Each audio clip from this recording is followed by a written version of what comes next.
اعوذ باللہ من الشیطان الرجیم، بسم اللہ الرحمن الرحیم۔ یہ تیسرے پوائنٹ سے ہم نے آغاز کرنا ہے قرآن کا۔ ابھی ہم سورہ فاتحہ کی پہلی آیت پہ نہیں پہنچے اور ہم نے بسم اللہ سے آغاز کیا ہے قرآن کی تفسیر کا، اور تفسیر ہے مولانا امین احسن اصلاحی صاحب کی تدبر قرآن۔ تو آیت کے اسماء حسنہ، تو اگر ان کی بات کریں تو اس آیت میں اللہ تعالیٰ کے ناموں میں سے 3 ناموں کا ذکر آیا ہے، اللہ، رحمان اور رحیم۔ مختصراً ان کے مفہوم بھی سمجھ لینے چاہیے۔ اللہ کا نام لفظ الہ پر الف لام تعریف داخل کر کے بنا ہے۔ یہ نام ابتدا سے صرف اس خدا برتر کے لیے خاص رہا ہے جو آسمان و زمین اور تمام مخلوقات کا خالق ہے۔ نزول قرآن سے پہلے عرب جاہلیت میں بھی اس کا مفہوم یہی رہا ہے۔ اہل عرب مشرک ہونے کے باوجود اپنے دیوتاؤں میں سے کسی کو بھی خدا کے برابر قرار نہیں دیتے تھے۔ ان کو اس بات کا اقرار تھا کہ آسمان و زمین اور تمام مخلوقات کا خالق اللہ تعالیٰ ہی ہے۔ اس نے سورج اور چاند بنائے، اس نے ان کو مسخر کیا، اور وہی پانی برسانے والا اور روزی دینے والا ہے۔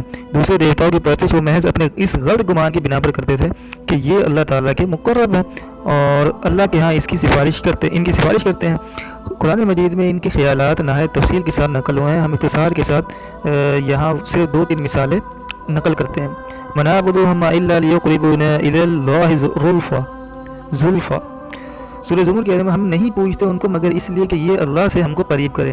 وَلَيْسَ سَأَلْتَهُمْ مَنْ خَلَقَ السَّمَاوَاتِ وَالْأَرْضَ وَسَخَّرَ الشَّمْسَ وَالْقَمَرَ لَيَقُولُنَّ اللَّهُ فَأَنَّىٰ يُؤْفَكُونَ اللَّهُ يَبْسُطُ الرِّزْقَ لِمَن يَشَاءُ مِنْ عِبَادِهِ وَيَقْدِرُ لَهُ إِنَّ اللَّهَ بِكُلِّ شَيْءٍ عَلِيمٌ وَلَئِن سَأَلْتَهُم مَّن نَّزَّلَ مِنَ السَّمَاءِ مَاءً فَأَحْيَا بِهِ الْأَرْضَ مِن بَعْدِ مَوْتِهَا لَيَقُولُنَّ اللَّهُ۔ سورہ عنکبوت آیت نمبر 61-63۔ اگر تم ان سے پوچھو کس نے بنایا آسمانوں اور زمین کو اور مسخر کیا سورج اور چاند کو، کہیں گے اللہ نے۔ پھر کہا ان کی عقل الٹ جاتی ہے، اللہ ہی روزی میں وسعت دیتا ہے جس کے لیے چاہتا ہے اپنے بندوں میں سے، اور تنگ کر دیتا ہے اس کے لیے، اللہ ہر چیز سے باخبر ہے۔ اور اگر ان سے پوچھو کس نے اتارا بادل سے پانی پھر زندہ کی اس سے زمین، اس کے خشک کرنے کے بعد، کہیں گے اللہ نے۔ اس طرح تمام قوت اور قابلیت، تمام زندگی اور موت اور کائنات کے تمام انتظام کا حقیقی منبع اور مرکز بھی وہ اللہ تعالیٰ ہی کو مانتے ہیں۔ قُلْ مَن يَرْزُقُكُم مِّنَ السَّمَاءِ وَالْأَرْضِ أَمَّن يَمْلِكُ السَّمَاءَ وَالْأَبْصَارَ وَمَن يُخْرِجُ الْحَيَّ مِنَ الْمَيِّتِ وَيُخْرِجُ الْمَيِّتَ مِنَ الْحَيِّ وَمَن يُدَبِّرُ الْأَمْرَ فَسَيَقُولُونَ اللَّهُ فَقُلْ أَفَلَا تَتَّقُونَ۔ سورہ یونس کی آیت نمبر 31۔ ان سے پوچھو تم کو کون روزی دیتا ہے آسمان اور زمین سے؟ یہ کون اختیار رکھتا ہے تمہارے سماع و بصر پر؟ اور کون نکالتا ہے زندہ کو مردہ سے اور نکالتا ہے مردہ کو زندہ سے؟ اور کون سارے معاملے کا انتظام کرتا ہے؟ جواب دیں گے اللہ۔ پھر پوچھو تو اس اللہ سے ڈرتے نہیں؟ رحمان اور رحیم، اس میں رحمان اور غضبناک، غضبان اور سکران کے وزن پر مبالغہ کا صیغہ ہے، اور اس میں رحیم اور علیم اور کریم کے وزن پر صفت کا۔ بعض لوگ یہ سمجھتے ہیں کہ رحیم کے مقابل میں رحمان میں زیادہ مبالغہ ہے، اس وجہ سے رحمان کے بعد رحیم کا لفظ اس کے خیال میں ایک زائد لفظ ہے جس کی چند ضرورت تو نہیں تھی، لیکن یہ تاکید مزید کے طور پر آ گیا ہے۔ اور عموماً میں بھی یعنی کہ ہمیں جو مولانا حضرات سے بھی سننے کو ملا ہے وہ بھی یہی خیال تصور کیا جاتا ہے کہ جو رحمان کے ساتھ جو رحیم کا لفظ آیا ہے وہ اسی وجہ سے آیا ہے کیونکہ اس کو قوت دینے کے لیے کہ اللہ تعالیٰ کی رحمانیت کو اضافہ کرنے، لیکن جو کہ مولانا امین احسن اصلاحی صاحب کہہ رہے ہیں کہ ہمارے نزدیک یہ خیال صحیح نہیں ہے۔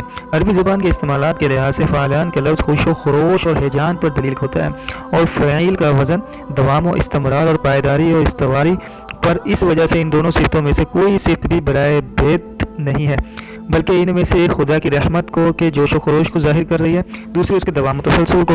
غور کیجیے تو معلوم ہوئے خدا کی رحمت اس خلق پر ہے جو بھی اس نوعیت، اس میں جوش ہی جوش نہیں ہے بلکہ پائیداری اور استقلال بھی ہے۔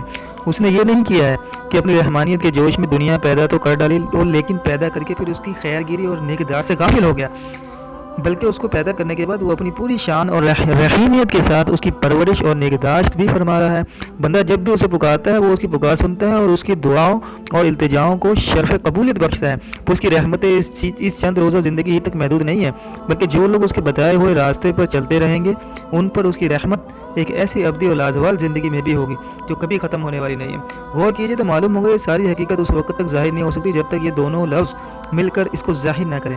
قرآن میں اس آیت کی جگہ اس آیت سے معلوم متعلق ایک اہم سوال یہ بھی پیدا ہوتا ہے یہ قرآن مجید میں اس کی اصل جگہ کہیں کہ بسم اللہ الرحمن الرحیم کی آیت کیا ہے اصل جگہ؟ حالانکہ قادیانی جو فرقہ ہے، کفریہ فرقہ ہے مسلمانوں کا، جو مرزا غلام قادیانی کو اللہ کا نبی مانتا ہے، وہ ہر بسم اللہ کو جو قرآن کی آیت میں آتی ہے اس کو آیت کا جز سمجھتے ہیں، یعنی قرآن میں آتی ہے اس کو آیت کا جز بناتا ہے، اس کو آیت نمبر گنتا ہے۔ تو یہاں پر جو یعنی کہ خیر قادیانی اس کو آیت کا جو صرف سورہ نمل میں سمجھتے ہیں، اس کی تفسیر آ جائے گی۔ اس آیت سے متعلق ایک اہم سوال یہ بھی پیدا ہوتا ہے قرآن مجید میں اس کی اصل جگہ کہاں ہے۔ یہ سوال اس وجہ سے پیدا ہوتا ہے کہ یوں تو ہر سورت کے شروع میں سورہ توبہ کے سوا ایک مستقل آیت کی حیثیت سے لکھی جاتی ہے، لیکن کسی سورے میں بھی سوائے سورہ نمل بظاہر اس کے ایک جز کی حیثیت سے یہ شامل نہیں ہے۔ اس وجہ سے اس عمر میں اختلاف ہوا ہے کہ یہ کسی خاص سورے کا حصہ بھی ہے یا ہر سورے کے اوپر یہ صرف بطور ایک متبرک آغاز اور ایک علامت امتیاز کے ثبت ہے۔ مدینہ بصرہ اور شام کے قرآن اور فقہا کی رائے یہ ہے کہ یہ قرآن کی صورتوں میں سے کسی سورے کی بھی بشمول سورہ فاتحہ آیت نہیں ہے، بلکہ ہر سورے کے شروع میں اس کو محض تبرک اور ایک علامت کے فصل کے طور پر درج کیا گیا ہے۔ اس سے ایک سورہ دوسری سورے سے ممتاز بھی ہوتی ہے، اور قاری جب اس سے کسی سورے کا افتتاح کرتا ہے تو اس سے برکت بھی حاصل کرتا ہے۔ یہی مذہب امام ابو حنیفہ رحمۃ اللہ علیہ کا ہے۔ اس کے برعکس مکہ اور کوفہ کے فقہا کا مذہب یہ ہے کہ یہ سورہ فاتحہ کی بھی ایک آیت ہے اور دوسری صورتوں کی بھی ایک آیت ہے۔ یہ مذہب امام شافعی اور ان کے اصحاب کا ہے۔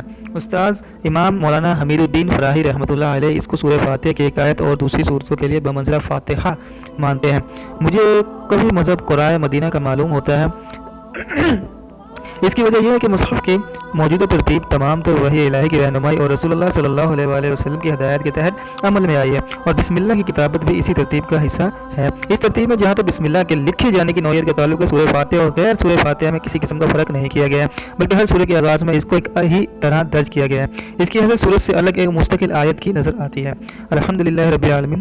انشاءاللہ اگلے آغاز کیا جائے گا بعد میں۔